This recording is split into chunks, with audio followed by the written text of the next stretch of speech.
Boa noite, Boa Shavuot Tov. noite. Espero que todos estejam bem, muita saúde, muita alegria e paz no coração. Vamos, Amém. vamos Hoje, quando ela saiu. hoje, vamos tentar estudar, então, mais 3 maneiras. A gente vai chegar com 48, né? Então, hoje a gente chega na 10ª, se Deus quiser, para o crescimento pessoal. Como a gente tem feito nos encontros anteriores, eu vou mutar todos e abrir o som, né? Depois, para que a gente possa ouvir comentários, colocações e perguntas. Muito bem. Prazer enorme estar aqui com vocês.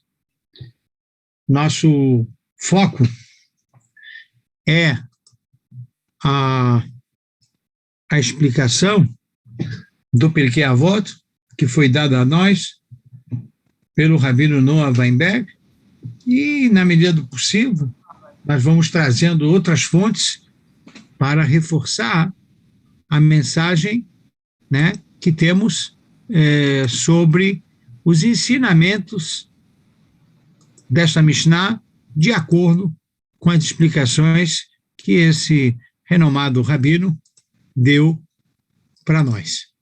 É importante, então, como eu falei, vamos tentar fazer 3 maneiras e chegar ao 10º portão, se Deus quiser.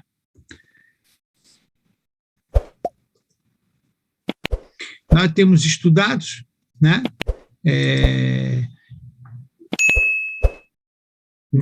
7 portões, 7 maneiras. Primeiro, estudar. O segundo, aprender a ouvir. Terceiro, articulação verbal. Quarto, percepção do coração. Quinto, temor. Sexto, domínio do seu medo. Mostramos que o medo ele pode ser positivo, né?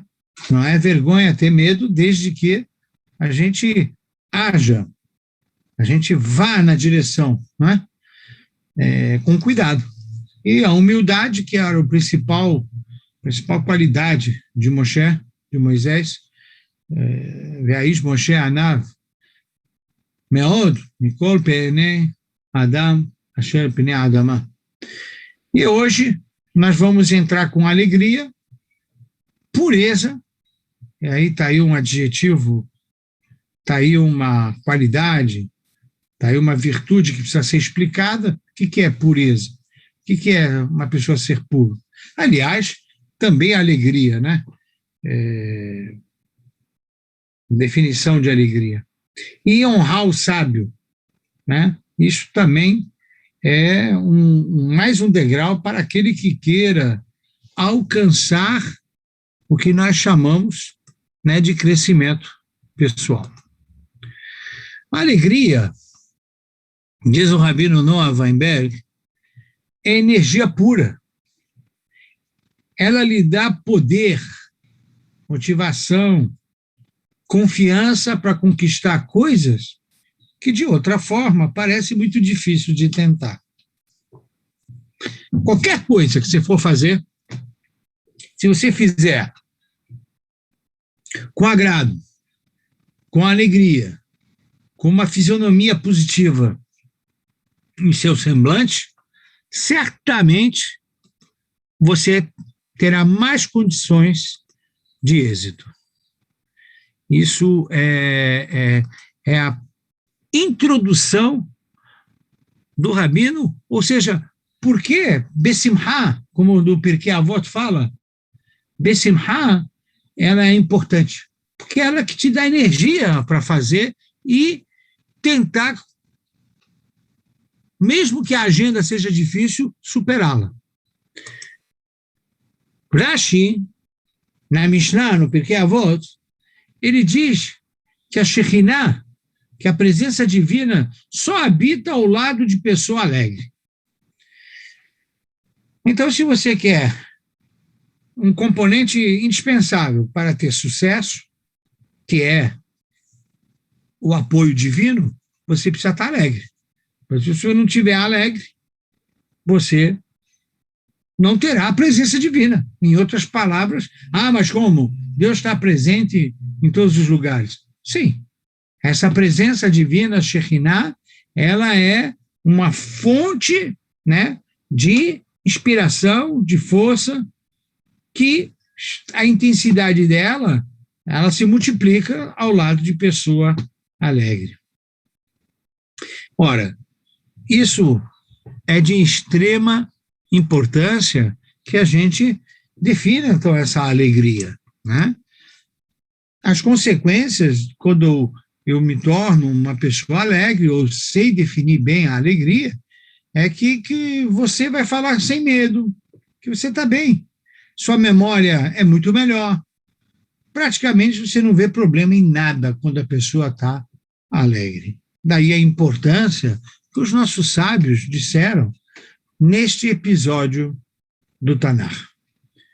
O Tanar conta que 3 reis, Jehoram, rei de Israel, com Jehoshafat, rei de Judá, com o rei de Edomita, que naquele capítulo específico da Bíblia iam fazer guerra contra Meshá, rei de Moab. E aí eles foram se encontrar com o profeta Eliseu, que imediatamente pede, olha, traga-me um músico. E enquanto o músico tocava, a mão do Eterno veio sobre ele. Veja, eu imagino que dali os nossos Rahamim disseram, a profecia, o estudo e o crescimento pessoal depende do espírito alegre, constante. E às vezes você pode provocar isso através de um estímulo, que é o estímulo da música.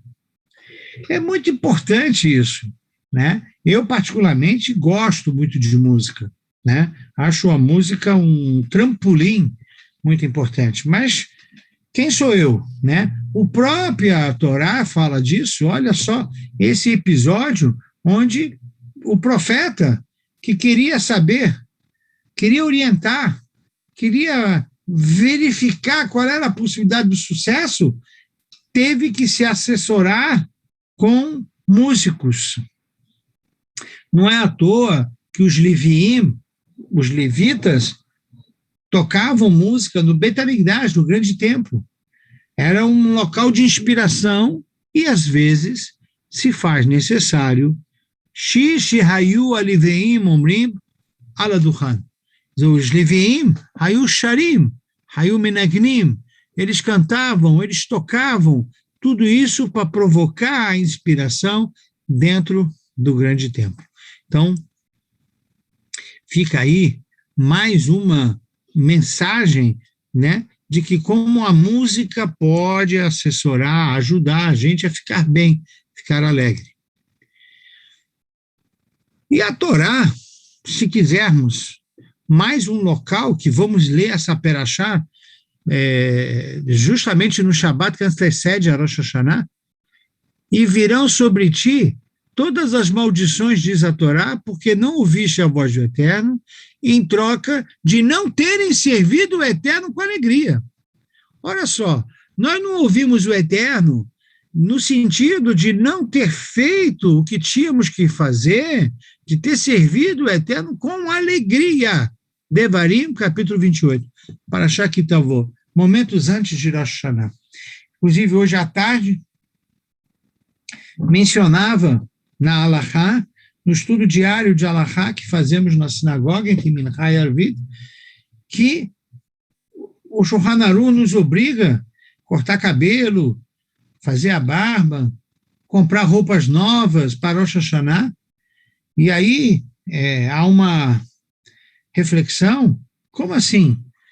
Como a gente vai comprar roupa nova, fazer a barba, cortar cabelo no dia do julgamento? No dia do julgamento a gente está apreensivo, mas não quando a gente vai para o Eterno, saber que o nosso Pai que vai nos julgar, né? Que era Rahem Banim, a gente tem que estar alegre, que é com ele que eu vou conversar, é com ele que eu vou ter, né, a avaliação, né, do meu ano que passou. Portanto, em troca de não terem servido o Eterno com alegria, é de extrema importância para servir o Eterno. Ora, o rei Davi também falou isso. Apresentai-vos com cântico diante dele e serviu com alegria. Ivdu et Hashem besimcha, ubou lefaná birnaná. Deu que Adonai hu Elohim, hu asarnu va'anarnu. Então, agora a gente está a trazer fontes da nossa Torá, fontes do nosso Tanar, mostrando a importância de viver com alegria, de servir o Eterno com alegria. Servir o Eterno nada mais é que viver com alegria, né? Isso não é um capricho. Isso não é se for possível, muito bem. Não, é indispensável, é imprescindível que tenhamos essa energia positiva. Por isso, o judaísmo não é um fardo. Se está um fardo, revejam. Comecemos tudo de novo para que possamos enxergar e entender que o judaísmo não é um fardo, né? O judaísmo é uma fonte de energia. O judaísmo é para levantar as pessoas. O judaísmo é para olhar bem os outros. O judaísmo é para olhar positivamente o mundo. E se tivermos desafios pela frente, com alegria nós vamos superar. Além disso, que sirva a Hashem com alegria, pois ele não gosta de pessoas com cara feia por perto.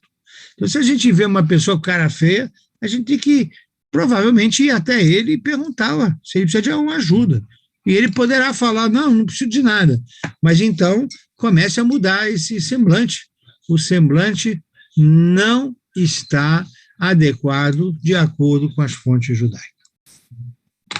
Se estamos agradecidos pelo que temos, seremos felizes. Isso é um dado,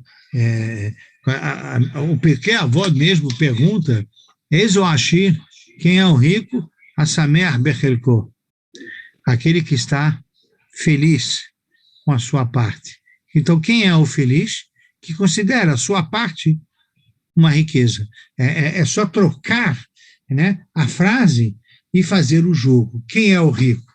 Quem está feliz com o que tem, e quem é o feliz que considera o que tem riqueza.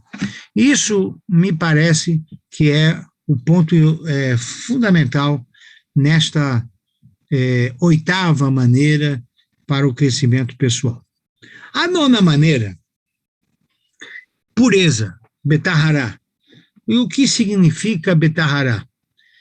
Significa a capacidade que possuímos de nos concentrarmos totalmente, resultando em uma pureza intelectual e emocional. Em outras palavras, estarmos 100% focados. Quando a gente vai fazer uma coisa, a gente tem que estar focado. Se você está focado naquilo que você faz, provavelmente você vai atingir a pureza intelectual. Não há outros componentes para atrapalhar você. Ou seja, é líquido. O tempo aproveitado para aquilo que você faz é líquido. O bruto é líquido. Mesma coisa para o lado emocional. Tenho dito e reitero que nossa geração é uma geração que está com muitas impurezas. Por quê? Porque nós não conseguimos nos concentrar, nós não conseguimos estar focado naquilo que devemos estar focado. E é por isso que a Mishnah fala que logo depois de Besimha é preciso Betahará, tem que estar Tahor.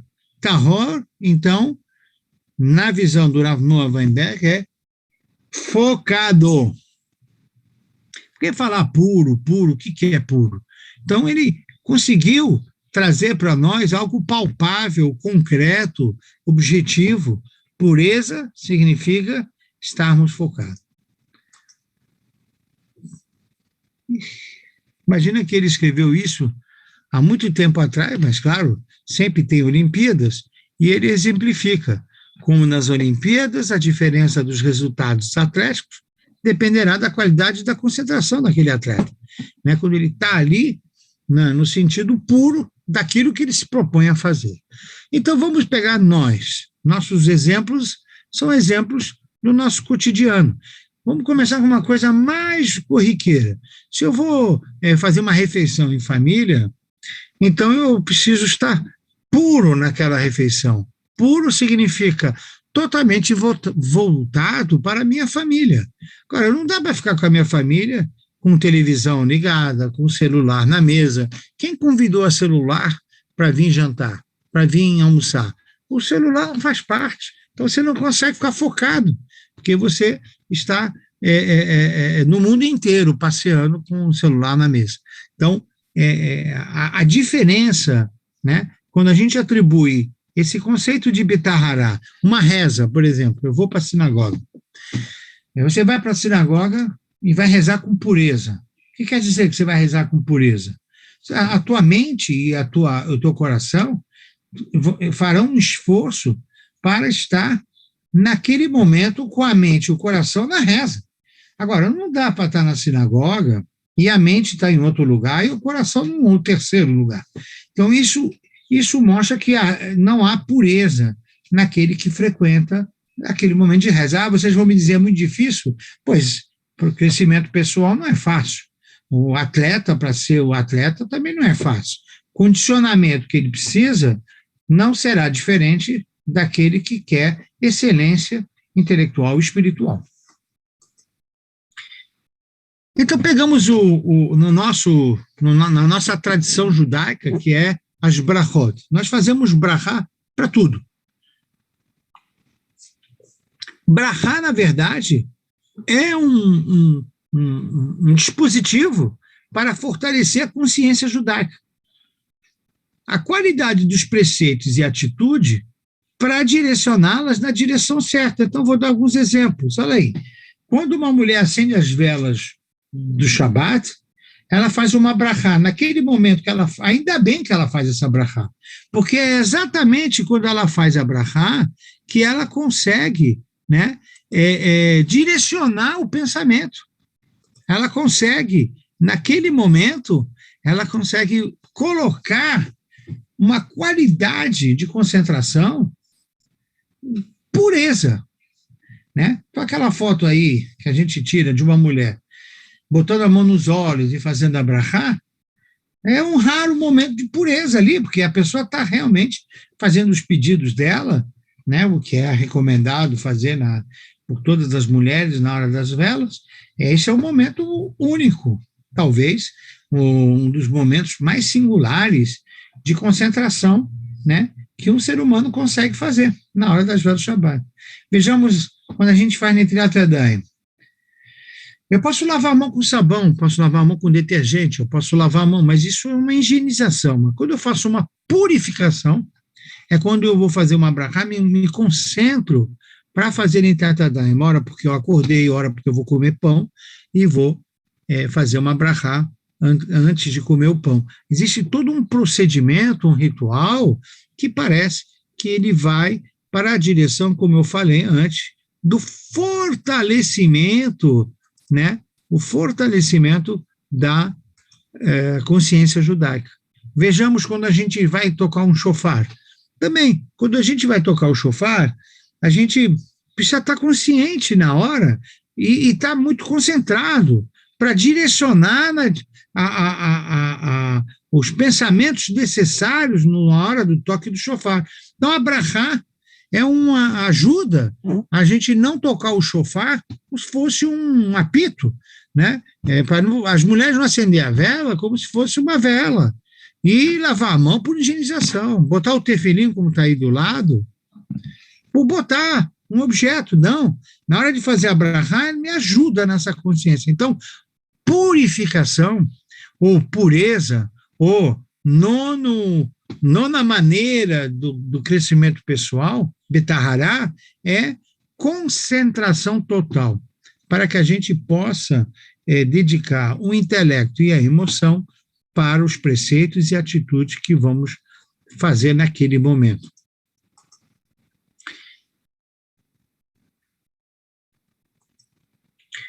Discipline sua mente. Quando estiver em uma atuação, se esforce para manter a concentração. Os fundadores do judaísmo, e eu acho muito interessante o que o Rabino Noah diz, Abraham, Moshe, Davi eram pastores. Tinha uma realidade apropriada para essa pureza intelectual e emocional, né? Imagina a pessoa que é pastor, né? Ela tem essa capacidade, a natureza ajuda a ficar em contato, né? Com a natureza. Então ele pode pensar, ele pode se concentrar, pode disciplinar a mente, a emoção. Nós que vivemos numa cidade grande e reitero, com a tecnologia invadindo praticamente em todos os momentos a nossa vida, nós precisamos considerar que no momento de vivenciar uma determinada mitzvah, você precisa estar como se fosse metaforicamente morto para o mundo. Desliga o tal celular. Não é possível você fazer nada com aquele celular te apitando o tempo todo, né? Seja por WhatsApp ou seja por qualquer outro meio, né, de comunicação. E a 10ª maneira? A 10ª maneira, que seria honre os sábios, no sentido de dar shimush hachamim, assistência aos sábios. Ele diz que não leia sobre a sabedoria em um livro. Encontre um especialista e veja como ele vive e se comporta. Em outras palavras, eu me lembro, há muito tempo atrás, inclusive, isso me marcou muito, eu tive a oportunidade de ficar por 48 horas numa visita que o grão rabino, na época, o Rav Ovadia Yosef, Zecher Tzadik Libraha, fez ao Rio de Janeiro. Inclusive, se não estou enganado, a pessoa responsável, né, pela comunidade judaica do Rio de Janeiro, se não me engano, está, inclusive, aqui assistindo a nossa aula, a dona Rivka Dollinger. E essa senhora, que é uma pessoa muito importante na comunidade judaica do Rio, me fez esse convite na época, e eu fui. Eu fiquei 48 horas hospedado no hotel com a família. Nem imaginava que anos e anos eu fiquei estudando e me tornei praticamente um menino da casa dessa família Yosef. Hoje o filho do Rav Ovadia Yosef é o rabino-chefe Israel, que, aliás, estava falando com ele hoje ao telefone. Quer dizer, olha do que saiu uma assistência ao grão rabino. Eu estava lá, fiquei num hotel, eu percebi como ele fala com funcionários do hotel, eu aprendi com ele como ele fala com a esposa dele, eu aprendi com ele que família é família. Eu me lembro muito bem, no hotel, em Copacabana, uma discussão interna lá da família, porque eles iam passear no Pão de Açúcar e queriam levar o sábio para o Pão de Açúcar. E aí tinha 2 filhos, se eu não me engano, a esposa dele, uma nora, e todo mundo falando que era para ele botar a roupa para sair, porque vamos ir. Aí ele virou para mim e falou, não, eu vou ficar aqui num hotel, inclusive o Raham Pinto vai ficar comigo, não é? Não é verdade? Aí eu olhei e falei, claro, eu estou aqui, né? Aí tivemos que ver uma outra forma de como que os membros da família iam para o Pão de Açúcar e, obviamente, fiquei, de fato, com o rabino. E aí tive a oportunidade de perguntar para ele, olha, isso é normal na sua família? Ele falou, você quando tiver a sua, eu era solteiro na época, quando se tiver a sua, você vai ver que é assim mesmo, né? É assim mesmo. A gente tem esses debates, é muito interessante, mas no final, quando a gente quer estudar, estuda, quando a gente quer fazer alguma coisa, faz, mas às vezes a gente vai ter que passear com eles. Eu aprendi coisas que, se a gente não tem essa benção de estar assistindo o sábio, Quanto tempo você vai demorar para extrair isso de um livro? Né? Quanto tempo você vai ver como é que a esposa implorava para que ele fosse para o Pão de Açúcar passear? E ele entendeu que não era para passear, porque ele tinha que preparar algumas ideias, né, sobre a visita dele, inclusive. Então, a assistência aos sábios é ver como ele vive, como ele se comporta, não só como ele dá aula, né? A aula dele é fascinante, mas aquelas 48 horas que eu pude estar com ele no Rio de Janeiro, no hotel, em Copacabana, talvez tenha sido, na minha memória, eu não devo me lembrar de tantas aulas, agora aprendi muito com ele, mas daquelas 48 horas não esqueço mais. Agora, imagine se a gente pode assistir sábios no seu dia a dia. A gente muda, a gente aprende, a gente se transforma, e isso falta muito, a gente ter a capacidade de assistir os sábios. E eu falo isso no sábio da Torá, mas pode ser também o sábio no sentido amplo, né? Nossos avós são sábios, né? Todos as pessoas, os líderes são sábios, pessoas de grandes feitos, quando você está do lado, você aprende muita coisa. E isso é o que a Mishnah está dizendo. Uma das formas para se obter o crescimento pessoal é assistir o sábio e não somente ficar na teoria, e ver como ele vive e se comporta na prática. Rashi diz, na Mishnah, no Pirkei Avot, quando ele diz Shimush Hachamim, está constantemente secretariando o mestre, aprendendo com sua conduta e ouvindo seus estudos. E aí, um exemplo é Yoshua. Yoshua, o sucessor de Moshe Rabbeinu, ele é chamado na Torá de Mesharet Moshe, ou seja, aquele que auxilia o Moshe, aquele que é secretário de Moshe. Rabi Shimon Bar Yochai diz, Gedolá Shimusha Shel Torah Yoter Milomdah. Yoshua era Mesharet Moshe. Elisha Shimesh et Eliyahu.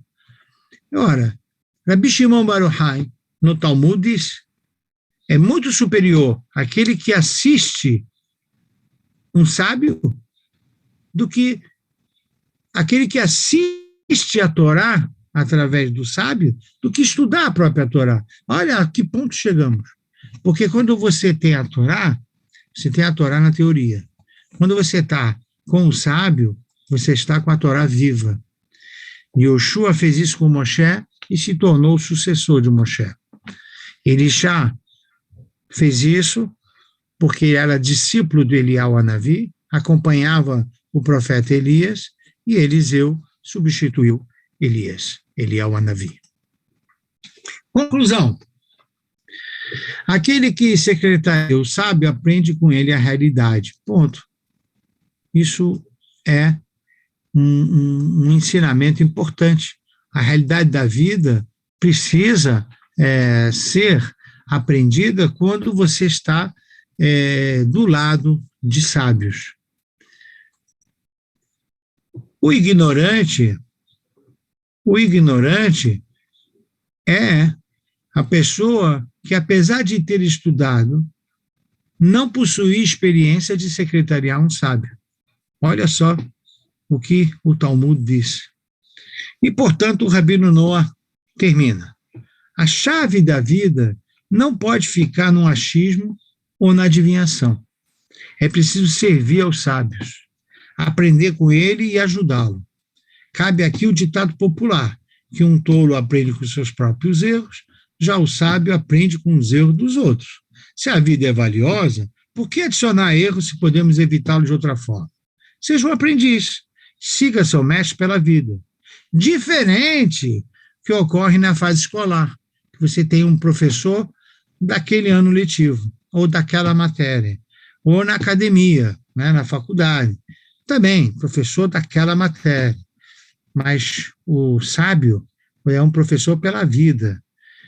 Você escolhe um professor para te dar exemplos constantemente. Então, é diferente essa sugestão, essa 10ª maneira, e não é à toa que ela ficou no número 10, né? A 10ª maneira de chegar ao crescimento pessoal. Então, esses são os 3 portões de hoje, os 3 degraus de hoje.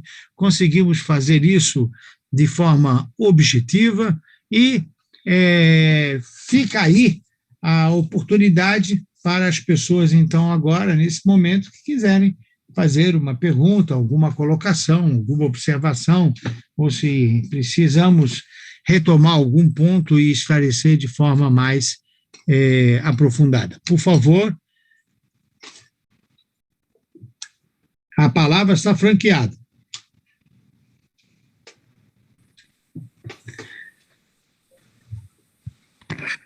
Metsuyan, Rabino. Hazak Baru. Como vai, Elvio? Rodestov. Rodestov. O que o senhor contribui para nós nessa semana? Contribui que eu vi suas palavras, a doçura para a alma, Rabino. Muito obrigado pelo carinho, imagina. Quanto mais eu ouço, mais eu sinto em júbilo em aprender a ouvi-lo. Palavras da Torá. Transfiro tudo para a Torá. A Torá que é brilhante, a Torá é que faz isso em todos nós. Mais uma vez, diz como Davi disse para o Avimelech, devemos chamar o Rabino Sami Pinto de mestre. Mestre. Seguramente, de sábio, isso sim. Muito obrigado. A gente está aqui e vocês é que me inspiram, né? Vocês me inspiram. Estamos seguindo o sábio aqui. Em breve a gente vai estar ao vivo, né? Essa vai ser a grande conquista, se Deus quiser. Se Deus quiser. A grande alegria. Eu acho que hoje nós vamos terminar a aula pensando de como nós temos que estar atentos a tudo aquilo que a gente faz e pensa. Como o senhor está nos abrindo uma brecha da qual a gente está há muito tempo sem essa explicação. A gente... olha, eu considero muito, né? Quando eu leio o livro desse rabino, esse renomado rabino, a primeira impressão que me dava, quando eu lia, é que ele falava o óbvio. E aí aprendi que o que está faltando é o óbvio, né? Que a gente quer complicar o fácil. Então, se a gente consegue entender essas mensagens, me parece que a gente vai dar um grande salto de qualidade, né? Tinha um grande rabino italiano de Pádua, se chamava Rabino Moshe Chaim Luzzatto, escreveu vários livros, e ele sempre disse, na introdução do livro, que aliás, a introdução do livro é para ler, né? Prefácio do livro é para ler, então ele escreve lá na introdução do livro dele, ele diz o seguinte, eu não vim inovar nada, tudo que eu vou escrever todo mundo sabe. Aí vocês vão me perguntar, diz ele, então para que eu estou escrevendo se todo mundo já sabe? Porque todo mundo sabe, mas não faz. Então, assim, todo mundo sabe, mas não faz. E por quê? Porque a gente não presta atenção. A gente é exatamente o que a senhora está falando, Mora Fani. Então, a gente não percebe. E aí, coisas como pureza, por exemplo. Pureza, mas por que pureza? Pureza é concentração total da mente. Pureza é concentração total da emoção. Isso é pureza. Né? Você está totalmente focado. Mas é possível? A começar desligando o celular. Né? É possível que eu tenha aqui, eu esteja na frente de vocês, ainda que remoto, com o celular do meu lado? Se eu fizer isso, eu não estou puro na aula. Então, como é que um professor entra na aula com o celular, ainda que esteja no vibracol? Mas como assim? Então, ele não entendeu que ele não vai crescer dessa forma. E assim o estudante, e assim o fiel, que vai para a sinagoga e está lá o celular ligado. Então, são coisas, a reunião de família, né? A reunião de família. Quer dizer, já viu uma reunião de família que 50% está com o celular, 40% conversa e 10% está no computador. Mas isso não é reunião de família, isso é uma reunião com o mundo, né? Você deixa celulares ali perto, você já está falando com o mundo inteiro. Então, são pequenas mensagens que está falando do óbvio, mas a gente não consegue, né? Porque a gente não dá atenção para isso. Por isso que eu achei pertinente as mensagens do Rabino Noah Weinberg. Eu cito ele constantemente porque ele que deu essa chamada de atenção, né? Essa chamada, escrever fácil, de uma forma americanizada, né? Ele escreve de uma forma muito americanizada, tornando algo palpável, né? É o estilo dele. Não é uma coisa que você vê todo dia, uma das primeiras chimpanzés do Brasil, uma fruta que assim, você não imagina comer toda Mas vem cá, quando a gente fala de sábio, não necessariamente sábio, um grão rabino, coisa assim. Alguém que sabe mais que a gente também, não? Pode ser considerado. Sim, bom, o grão rabino, se tiver por perto, é uma fonte, né? Não, uma fonte de luz. Sim, mas eu digo... Sim, mas eu falei, todo avô é sábio. Toda pessoa que sabe mais que a gente. Porque o avô, na verdade, ele está numa posição de ter mais intimidade com o que a vida proporcionou de ensinamento a ele. E o neto, o filho, né, com o pai, e principalmente o neto, ele vai conseguir extrair lições impressionantes. Então, não é só para rabino, né? É para pessoas que têm essa visão, aprendeu com a vida, enfim. Você tem razão, não é só para rabino, não. É para a sabedoria da vida, ou sabedoria, às vezes, também profissional, né? Um grande médico terá seus discípulos ali aprendendo com ele, né, no seu dia a dia, né, do consultório, do hospital, da cirurgia, etc. É assim que se cria formas, né, de expandir a sabedoria, conhecimento, não só pela leitura do livro.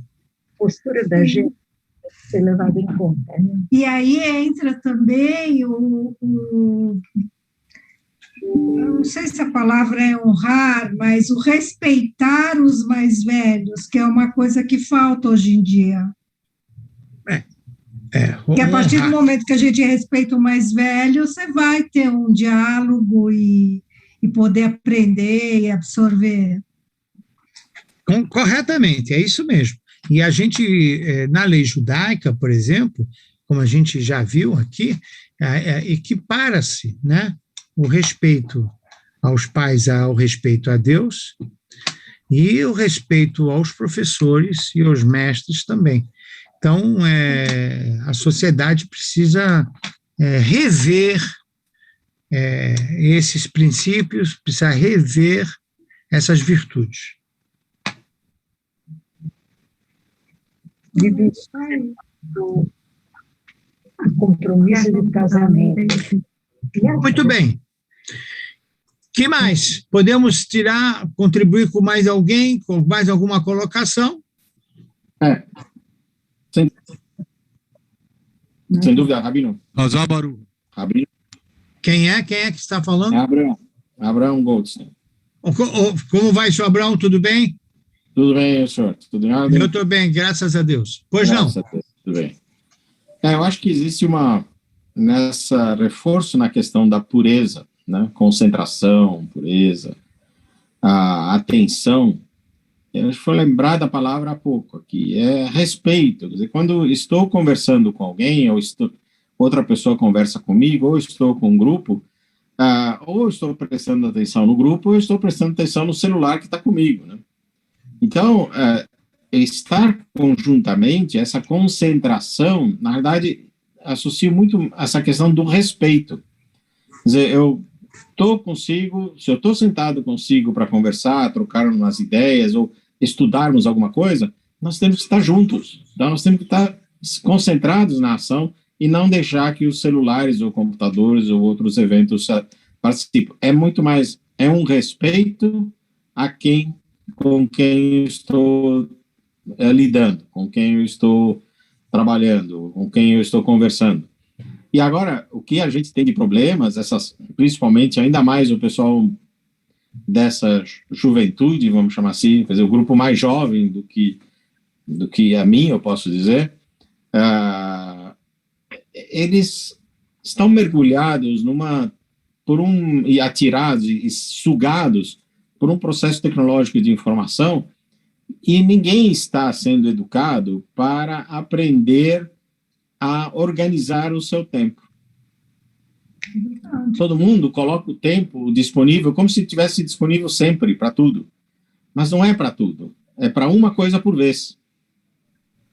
Essa disciplina de aprender a organizar o tempo para poder fazer atenção, dar o respeito, dar a contribuição e aprender e evoluir, porque também não adianta ficar sentado com um sábio, por maior sábio que ele seja, quando eu estou com o meu celular do lado e fico lendo o celular, recebendo o WhatsApp, respondendo o WhatsApp. Então, eu acho que é muito próprio esses ensinamentos. Eles se adequam, eles são atemporais, né? E nos nossos momentos atuais, mais do que nunca. Agora, como é que a gente vai ensinar essa garotada a aprender nisso, a deixar as coisas, organizar o seu tempo? Isso é um desafio. Eu não sei como nas escolas fazem isso. Na escola, e não adianta proibir, falando, não pode usar o celular. Não adianta fazer isso. Bom, a questão da tecnologia, do celular, da escola, eu vejo que muito depende do vínculo, né, do mestre com os seus alunos, do professor com os seus alunos, né? Quando há um vínculo, não tem celular que derrote o vínculo, a afetividade, né? A afetividade é algo que ganha de tudo isso aí. Mas a afetividade não é espontânea, ela é construída, né? Então, não é fácil. Eu conheço essa matéria, o capítulo celular em colégio, eu conheço essa matéria, é uma matéria difícil, mas principalmente porque não é fácil hoje a gente constatar a afetividade na relação de professor-aluno e na relação de aluno-professor. Então, o celular não é o causador disso, né? A ausência da afetividade que dá em evidência o celular. Vejamos no caso da sinagoga, né? Carece afetividade no relacionamento de uma reza com Deus, por vários motivos, porque nós temos questões pedagógicas na reza que de solução complexa, que é a compreensão do texto, que é a leitura do hebraico, a própria melodia, né, que precisa ser treinada. Então, existe uma série de questões didáticas mesmo do mundo da pedagogia que faz com que a reza se torne um grande case, né, de afetividade agora de Deus com a comunidade. Então, não é fácil, né, falarmos de pureza, então, de concentração, né, ou como você muito bem disse, de honraria, né, de respeito. É muito difícil quando não há afetividade. Muito difícil, muito difícil. Então, a garotada, ela está lá porque nós precisamos retomar com eles a afetividade, né, o vínculo, né? Nós temos que recuperar isso urgentemente. conversar com as pessoas, em todas as situações, trazer a importância do relacionamento. Você vê que no mundo judaico, né, que a gente fala dos rabinos, né, mas o vínculo do discípulo ao rabino, de afetividade, é impressionante. Quer dizer, então, seja no mundo racídico, seja no mundo lituânico, seja no mundo cabalístico, seja no mundo dos faradim, a relação de mestre com o seu aluno é uma relação de paixão, né? Então, às vezes o mundo ocidental olha para isso, né, e fica assim, ai, mas que fanatismo. Não, isso não é fanatismo. Isso é uma coisa que se chama emoção, a afetividade.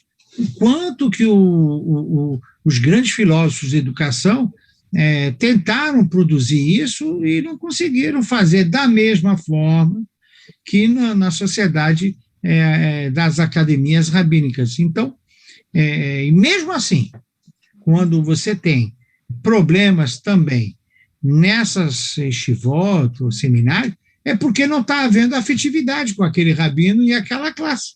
Então, hoje, o problema da afetividade já está em todas as escolas, praticamente, né? Então, eu chamo a atenção para a questão da afetividade no processo educacional, né? E não é simples, não é uma coisa fácil, não se ensina na faculdade, não se aprende em curso, isso é dom, isso é bênção, isso tem coisas que não dá para explicar, mas precisa construir isso, precisa construir. E eu estou de acordo, é um X. Que desafio o professor tem, né? Que desafio o professor tem. O mais importante não é nem mais a matéria ensinada, e sim o vínculo que ele cria. Para que o aluno entenda da importância desse professor, precisa ter o vínculo afetivo. Então, ele prefere secretariar o professor, né? Veja no mundo racídico, o secretário de um Rebbe deve ser o cara que mais entendeu o Rebbe. Você pode ter tido um aluno que leu todos os livros do Rebbe, mas tinha um secretário que ficou do lado dele. Se você perguntar assim, quem entendeu melhor o Rebbe, o secretário ou o estudioso? Provavelmente o secretário. Mas é secretário, pois é, mas ele viu ele no dia, tomando café, tomando chá, falando bom dia, pegando um táxi, descendo o elevador. Foi aquelas 48 horas que eu passei lá no Rio de Janeiro, por Avadia, eu vi ele falando com o porteiro, eu vi ele falando, eu não imaginei que ele ia parar, aquele é o senhor, né, que pega a minha mala, então chama ele para mim que eu quero agradecer. Imagina um homem com aquela roupa toda, parar para chamar o bad boy lá do hotel, ele queria te agradecer que o senhor pegou a mala. Não, claro, o homem nunca mais esqueceu que um grão rabino estava no hotel e foi agradecer a ele que ele pegou as malas dele. Então, esse tipo de vínculo, ele quebra barreiras. Eu duvido que ele vai pegar o radinho, né, o celular e tal, na hora que aquele homem passar na frente dele de novo. É muito difícil, muito difícil. Obrigada. Avino, só um adendo do que você falou. Sim. Quando você fala em afetividade de você, entre aspas, ou falando entre aspas, ganhar o público com o poder da palavra, eu te dou minha boca e eu quero de presente de você os 2 ouvidos. E o presente dos 2 ouvidos, como a maioria de nós da nossa idade provavelmente deve ter assistido o filme Ao Mestre com Carinho, To Serve with Love, que era com Sidney Poitier, que era um professor que pegou uns alunos totalmente rebeldes e no fim do filme ele ganha todo mundo e a música ganhou Oscar. Isso é de 1960 e nada, é bastante antigo. E a música foi muito famosa e o filme também. Então, naquilo a gente vê a sabedoria, só é a cereja do bolo quando você une a sabedoria, humildade, gratidão e, principalmente, eu acho que a rainha da palavra chama-se sensibilidade, quando você tiver a sensibilidade na palavra de, nas entrelinhas, você romper barreiras das pessoas no teu auditório, e você ganha todo mundo, que aí é chamado gol de saca. A coisa da coisa é a sensibilidade mesmo. Você tem que saber ouvir, é o que a música fala. A música faz uma coisa que a palavra não faz. Você chega no 5º nível da alma, não tem os 5 níveis de alma, você chega no 5º nível da alma. Muito bem, senhor Elvio, você sabe que eu falei disso, que o shofar faz o que a palavra não faz, né? Sim. Bom, primeiro que o shofar faz o silêncio, né? Sim. Então, está tão difícil obter silêncio, né? Então, toca o shofar, silêncio absoluto. Mas, acima de tudo, o shofar consegue fazer as pessoas ouvirem o próprio batimento cardíaco, né? Ou seja, a própria alma. Ele para um pouquinho, o shofar deixa a gente mais puro, na verdade. É uma concentração daqueles poucos minutos, né? É impressionante. É impressionante o que eu assisto de reações espontâneas do povo judeu, porque como eu também, além de rabino, né, eu sou razano, eu canto na sinagoga, então eu me inspiro muito olhando reações do público, né? Yom Kippur, por exemplo, eu saio no finalzinho de Yom Kippur, na Neilá, eu saio da Teivá e vou falar com as pessoas. As pessoas estão emocionadas. As pessoas, naquele momento, a emoção toma conta. Momentos antes do toque do shofar, que eu saio para olhar, as pessoas estão apreensivas, porque o toque do shofar vai chegar. E quando você vê, a pessoa já começa a botar o talit da cabeça. Essa preparação é pureza. Aquilo ali que a comunidade começa a reagir é concentração, é pureza. Aqueles momentos são momentos que eu não posso fazer isso, e ninguém pode, tá? É tirar uma foto ou gravar, né? Não precisa gravar, não precisa nada. Quem tem que gravar é Deus. E a mente, muito bem, Abraão. E a nossa cabeça, o nosso coração, gravar esse momento das coisas que a gente fala na hora do toque do shofar.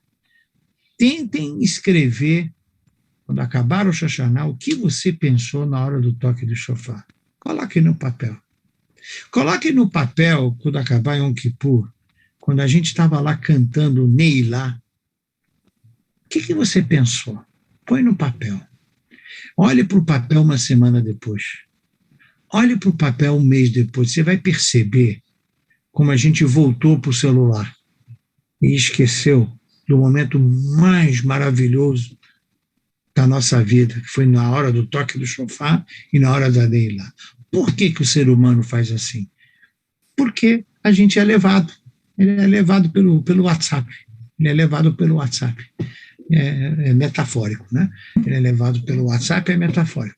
Então, essas 3 coisas muito importantes, alegria, né? Cara feia não tem vez, né, no judaísmo. Nada de cara feia, vamos ser vibrante, pureza, concentração, e se a gente puder, não ficar só no livro, secretariar os sábios, a começar pelos nossos avós, né, pelas pessoas que detêm, são autoridades temáticas daquilo que eles se propõem na sociedade, é uma beleza.